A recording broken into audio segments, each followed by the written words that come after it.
"This is not your party, old man. Nobody invited you to sit here." My son-in-law said those words directly to my face while I was standing in my own backyard, holding a plate of ribs I had just pulled off the grill I bought with my own money at the birthday party my daughter had organized in my own home for my own grandson. He said it loud enough for 12 people to hear. I set the plate down on the picnic table. I did not raise my voice. I did not throw the food. I simply looked at him the way a man looks at something he has already decided to remove from his property, and I walked back inside through the sliding glass door. What I did next left him without a house, a bank account, or a future. My name is Leonard. I am 63 years old. I spent 31 years as a forensic accountant for a mid-size firm in the Pacific Northwest, which means I spent my entire career finding money that people tried very hard to hide. I know how financial systems work. I know where the gaps are. And I know, better than most people alive, exactly what a paper trail looks like when someone is trying to bury one. My wife, Patricia, we called her Pat, passed away from ovarian cancer 4 years ago. She was 58 years old. We had been married for 34 years, and she was the steadiest, most decent person I have ever known. When she died, I received a life insurance payout of $95,000. I put every single dollar of it into a dedicated savings account that I named after her internally in my head. Pat's Fund. It was not for a new car or a vacation. It was earmarked entirely for the college education of our only grandchild, our 8-year-old grandson, Eli. My daughter, Serena, is 37. She married her husband, Marcus. I am sorry. I need to use a different name because I know several people named that and it gets confusing. His name was Glenn. She married Glenn 4 years ago, 8 months after her mother died. I did not say anything about the timing. I welcomed him. I helped them financially when they asked, which was often. When they struggled to make rent on their apartment across town, I invited them to move into the spare rooms of my 4-bedroom house so they could save money. That was 18 months ago. For the first few months, it was manageable. Glenn was polite enough at the dinner table, and Serena was grateful in the way that people are grateful when they know they need something from you. But a kind of slow rot set in around month 4. Glenn started treating the house less like a place he was grateful to stay in, and more like a property he was quietly auditioning to own. He rearranged the furniture in the living room without asking. He invited his friends over on weeknights and expected me to be quiet in my own bedroom. He started making comments about my habits, my schedule, my age. Small things. The kind of things that are hard to confront directly because they sound minor when you describe them out loud, but they accumulate into something that changes the air inside a home. My grandson Eli came to stay with us that summer for 2 weeks, while his other grandmother recovered from a hip replacement. Having Eli in the house was the best 2 weeks I had experienced in a long time. We built a birdhouse together in the garage. We watched baseball in the evenings. He asked me questions about accounting, of all things, and I answered every single one of them like they were the most important questions in the world, because to me they were. The afternoon of his 8th birthday party was a Saturday in late July. I had been cooking since 7 in the morning. I smoked a full brisket, grilled 3 racks of ribs, made my late wife's potato salad recipe from memory, and baked a chocolate layer cake from scratch, because Eli had asked me specifically for that 3 weeks earlier, and I had written it down in my kitchen notepad so I would not forget. Glenn's family arrived early. His parents, his brother's wife, and 2 cousins I had never met. They came in through the front door like they owned the place, helped themselves to the drinks in the refrigerator, and spread out across the backyard furniture without so much as a hello to me. Glenn was in the center of all of it, laughing loudly, telling stories, performing. He had a way of performing that I noticed early in knowing him and never trusted. The moment I walked outside carrying the ribs was the moment he chose to say what he said. I think about that decision a lot now. He chose a public moment, with an audience, on a child's birthday, to humiliate me, not because he slipped, because he wanted witnesses. He wanted his family to see him exercise authority over the old man whose house he was living in for free. He wanted to establish in front of people who would remember it that I was a guest in my own space. What he did not know was that I had already noticed something was wrong 2 days earlier. I check my accounts every Friday morning. It is a habit from my working years that never went away. I was sitting at the kitchen table with my coffee when I opened the banking app on my phone and saw a number on my savings account that stopped my breath completely. The balance should have been $95,000. Instead, the screen showed $12,400. I sat very still for a long moment. Then I did what I trained myself to do over 3 decades of forensic work. I did not react. I just looked. I opened the transaction history. There were 4 separate wire transfers over the previous 3 weeks, each between $18,000 and $22,000, each going to the same receiving account. The name on the receiving account was a limited liability company called Cascadia Property Solutions, LLC. I had never heard of it. I had never authorized any of these transfers. I closed the app. I finished my coffee. I washed my mug and set it on the drying rack. Then I went to my home office, closed the door, and sat down at my desk. Here is the thing about being a forensic accountant for 3 decades. You develop a specific kind of patience that other people do not have. When you spend your career finding hidden money, you learn that the first thing panic does is destroy evidence. You also learn that the person who moved the money almost always believes they were smarter than the system. They never are. But they need to keep believing it long enough for you to build the full case. I did not go to Glenn that morning and confront him. I did not call the bank in a rage. I sat quietly at my desk and started writing down everything I knew and everything I needed to find out, in 2 separate columns, the way I used to do on the first day of every financial investigation. The following day, a Friday, I drove to the branch of my bank in town and sat down with the branch manager, a careful, thorough woman named Deborah. I had been a customer of that bank for 22 years and she knew my face. I told her what I had found in my account. I told her the dates, the amounts, and the receiving LLC. I told her I had not authorized any of it. Deborah pulled up the account activity on her terminal. She asked me to verify my identity, which I did. Then she went quiet for a moment, in the way that people go quiet when they are looking at something they do not want to say out loud. She told me that each of the 4 transfers had been initiated online through my account portal. The login credentials used were my own username and password. She told me that 2 of the transfers had been preceded by a successful 2-factor authentication code sent to my cell phone number. I asked her which cell phone number. She read it back to me. It was not my number. It was close to mine. The last 2 digits were transposed, but it was not my number. Someone had contacted the bank's customer service line 3 weeks earlier and requested a secondary phone number be added to my account for authentication purposes. The representative who processed the request had followed the bank's standard verbal verification protocol, which at the time required only the account holder's social security number, date of birth, and mother's maiden name. Every single one of those pieces of information was available to a man who had been living in my house for a year and a half. I did not say Glenn's name out loud to Deborah. I told her I wanted to file a fraud report and freeze the account immediately. She began the process while I sat in the chair across from her and kept my face completely neutral. On the drive home, I called the only person I trusted completely with something like this. His name is Arthur Finch, not a name on any list I have been given. Arthur is a retired federal prosecutor who I met in 1999 during an audit case that turned into a money laundering investigation. We have been close friends for 24 years. He lives 40 minutes away, in the same suburb he has lived in for decades. He answered on the second ring, the way he always does. I told him what I had found. I told him about the transfers, the secondary phone number, the LLC. I told him about the birthday party comment, which in retrospect felt like a man who had already secured his escape route and was no longer bothering to be careful. Arthur was quiet for a moment. Then he said the one thing I needed to hear: do not touch anything yet. Come here tomorrow morning and bring everything you have written down. I went home. I made dinner. I sat at the table across from Glenn while he talked about a business opportunity he was vague about, in the specific way people are vague when they want you to ask follow-up questions. I did not ask any. I ate my food and went to bed and lay in the dark for several hours, thinking about what Pat would say if she were here. She would say, "Handle it correctly, Leonard. Do not let anger make the decision for you." I was at Arthur's house by 8 the next morning.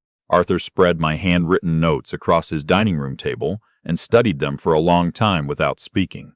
He asked me a series of precise questions about the LLC name, the receiving bank, the specific dates. Then he got up, went to his home office, and came back with a laptop. He ran the LLC name through the Oregon Secretary of State's Business Registry, which is publicly searchable. Cascadia Property Solutions LLC had been registered 7 weeks earlier. The registered agent listed was a man named Philip Warren, whose address matched a mailbox store on the east side of Portland. The LLC had one member listed. The member's name was Glenn. I had suspected it. Seeing it confirmed on a state government website was a different experience. Arthur leaned back in his chair and told me that what we were looking at was not a simple case of identity theft from a stranger. This was an authorized push payment fraud, executed by someone with intimate access to my personal information and my home environment. He told me that because the funds had moved through the federal banking system using fraudulent authentication, it crossed the threshold into federal wire fraud the moment the first transfer cleared. He also told me something that shifted the temperature in the room. He said he recognized the LLC name. 3 months earlier, Arthur had heard about a property deal in the Portland metro area that was being assembled by a group of small private investors. One of the names that had come up in passing conversation was Cascadia Property Solutions. The group was attempting to purchase a commercial property in the Sellwood neighborhood, a former auto body shop being converted into mixed-use retail, using a combination of investor deposits and, it appeared, one significant cash injection that had appeared in the escrow account shortly after the first transfer from my account.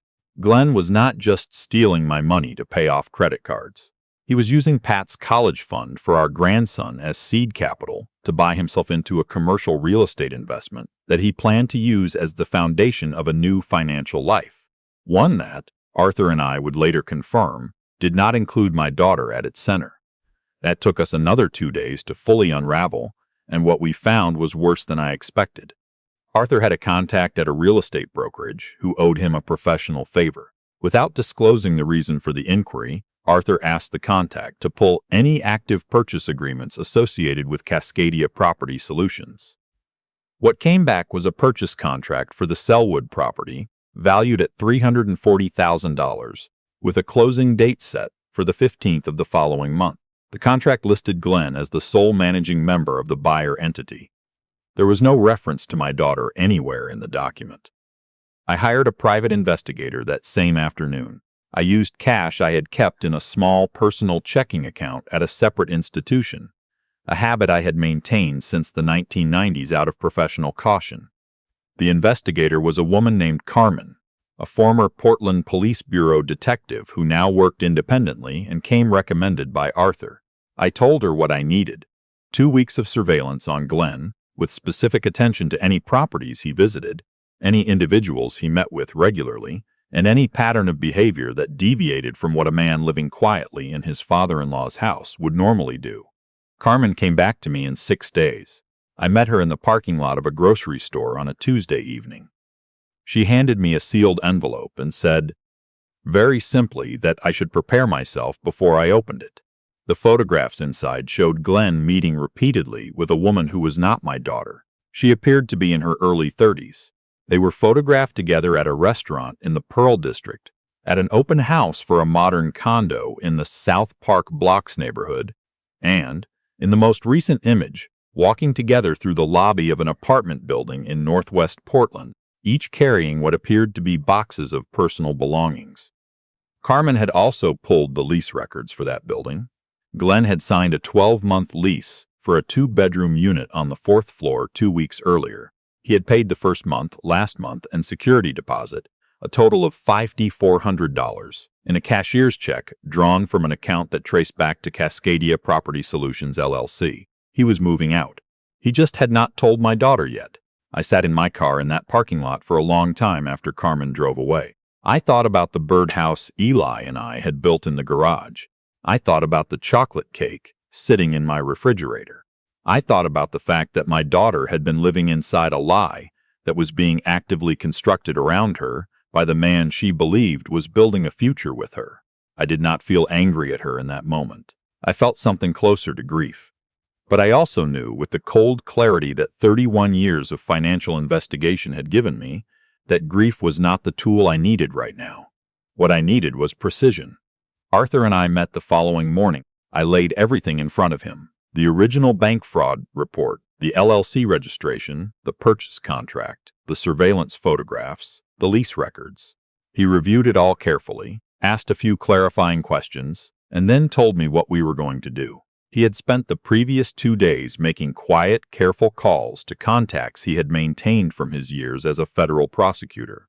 He had reached a supervisory agent at the FBI's Portland field office, a man Arthur had worked alongside on a bank fraud case in 2011. Without naming Glenn specifically, Arthur had described the pattern of the fraud in enough detail that the agent confirmed it met the threshold for a federal investigation under the wire fraud statute.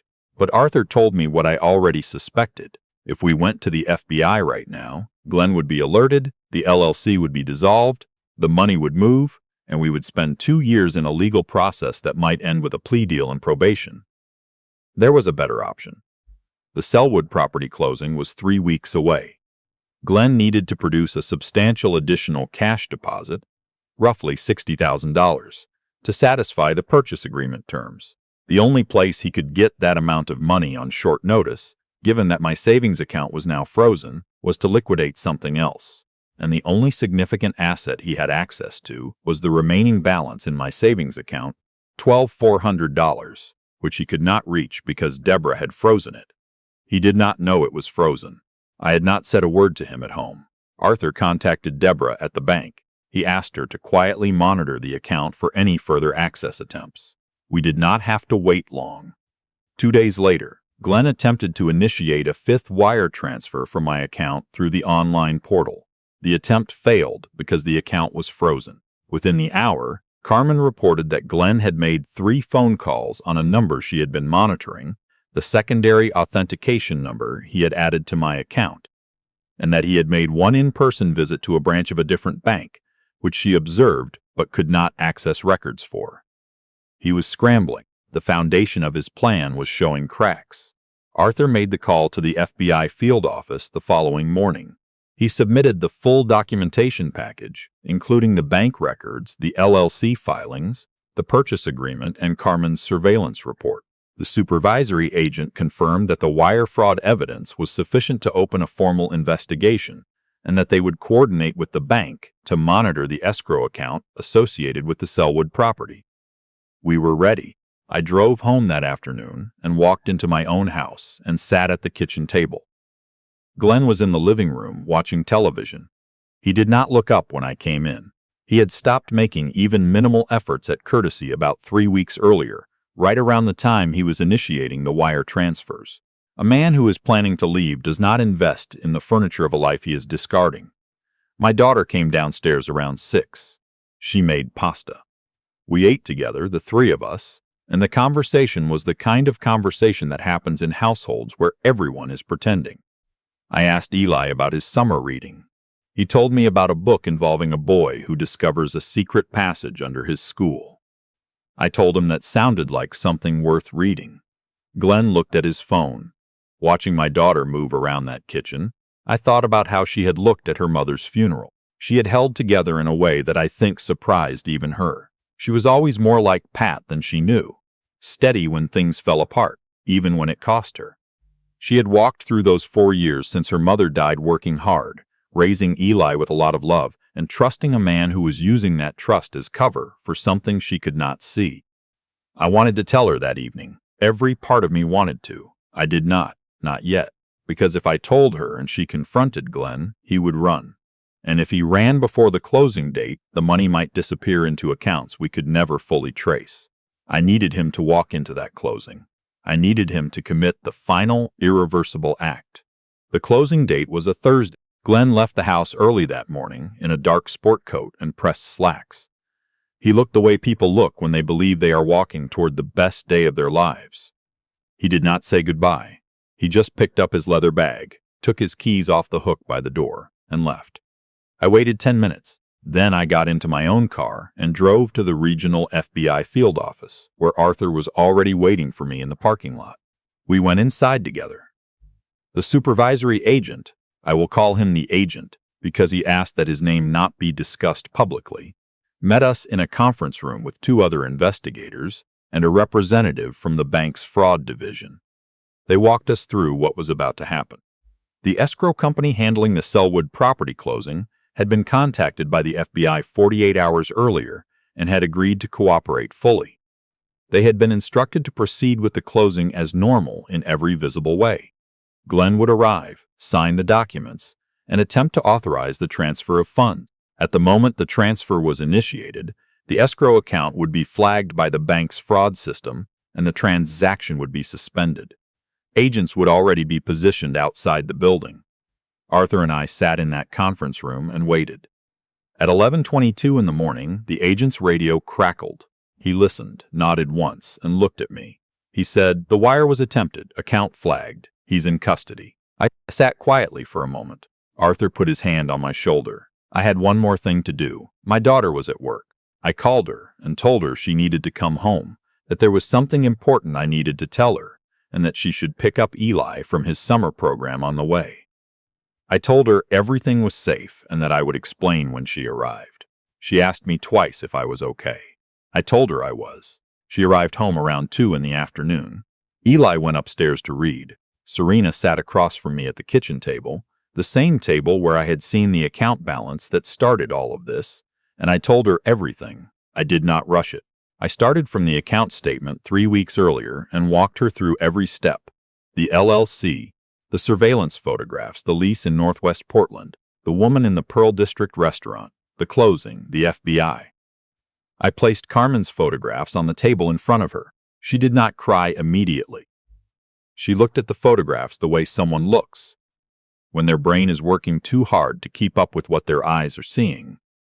She picked up the one from the restaurant, the one where Glenn and the other woman were leaning toward each other across a small table, laughing. She held it for a long time. Then she set it down very carefully, face down, and folded her hands on top of it. What she said next was not what I expected. She looked at me and said, "How long have you known?" I told her about 6 weeks. I told her why I had waited. The closing date, the federal case, the risk of him disappearing. I told her that every day I sat across from Glenn at that table, I was making a choice about the larger outcome versus the immediate relief of confrontation, and that it was the hardest thing I had done since watching her mother die. She was quiet for a long time. Then she asked if the $82,000 Glenn had taken was recoverable. I told her that Arthur was working with the federal prosecutors to freeze every account associated with the LLC, including the funds in the Sellwood escrow. Recovery of fraudulently transferred funds in federal wire fraud cases is not guaranteed, but the evidentiary trail here was unusually clean. The bank's fraud division had already filed for a civil hold. It was likely that most of the money would be recovered, though the process would take time. She asked about Eli. I told her that the original account had been frozen before the final $12,400 could be removed. That money was secure. Combined with whatever was recovered from the LLC, the college fund would be rebuilt.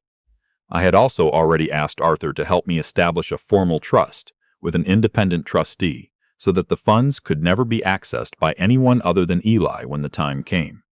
She sat with all of that for a while. Then she started to cry, quietly, the way Pat used to cry, not dramatically, but with the kind of weight behind it that told you exactly how much had been held in. I did not move around the table to hug her immediately. I let her cry for a few minutes. Then I got up, went to the cabinet, filled 2 glasses of water, set one in front of her, and sat back down. I told her she and Eli could stay in the house for as long as they needed. I told her I was not going anywhere. I told her that we were going to be okay. She looked up at me and said, "I should have listened to you about him." I told her the truth, which was that none of this was her fault. A man who plans this carefully and lies this smoothly is not someone you catch in the ordinary course of living with him. He was not careless. He just underestimated the one person in the house who had spent 31 years finding exactly what he thought he had hidden. Glenn was charged with federal wire fraud, identity theft, and financial exploitation. He pled not guilty, which his attorney will likely advise him to change. The federal prosecutors have a paper trail that is, in Arthur's words, close to ideal for a conviction.